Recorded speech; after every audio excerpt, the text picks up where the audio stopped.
कधी असं झालंय का? तू शांत बसलेला असतोस, आजूबाजूला सगळं ठीक असतं, पण तुझ्या मनात वेगळंच वादळ चालू असतं. ओव्हर थिंकिंग हा आजार नाही, एक सत्य आहे जी हळूहळू आपली शांती हिरवून घेते. आपण प्रत्येक छोट्या गोष्टीला मोठं करत असतो.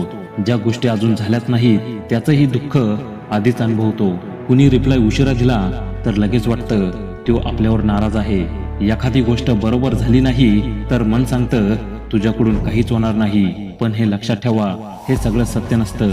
हे फक्त तुझं मन तुझ्याशी खेळ खेळत असतं. तर या काही गोष्टी लक्षात ठेवा. पहिली गोष्ट, प्रत्येक विचारावर विश्वास ठेवू नकोस. तू जे आज विचार करतोस ते सगळं खरंच असतं असं नाही. कधी कधी आपलं मन भीती, इनसिक्युरिटी आणि जुन्या अनुभवामुळे खोट्या गोष्टी तयार करत असतं. दुसरी गोष्ट, वर्तमानात जगायला शिका. ओव्हर थिंकिंग तुला नेहमी भूतकाळात ओढत नेतं किंवा भविष्यात घाबरवतं. पण खरं आयुष्य फक्त आता चालू आहे.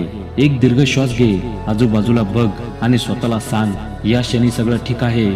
तिसरी गोष्ट, ऍक्शन घे, विचार करू नको. ओव्हर थिंकिंग तुला विचाराच्या जाळ्यात अडकवतो, पण उत्तर नेहमी ऍक्शन मध्ये असतं. प्रॉब्लेम असेल तर त्याच्यावर विचार करत बसू नको. छोटंसं पाऊल टाक आणि पुढे जा. आणि सर्वात महत्वाची गोष्ट, स्वतःशी मैत्री कर. तुझं मन तुझा शत्रू नाही, त्याला फक्त योग्य दिशा हवी आहे.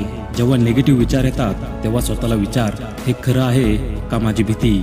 लक्षात ठेव, तुझं मन तुला खाली खेचूही शकतं आणि उंच उचलूही शकतं. निर्णय तुझा आहे. तू तुझ्या विचाराचा गुलाम होणार का त्याचा मालक?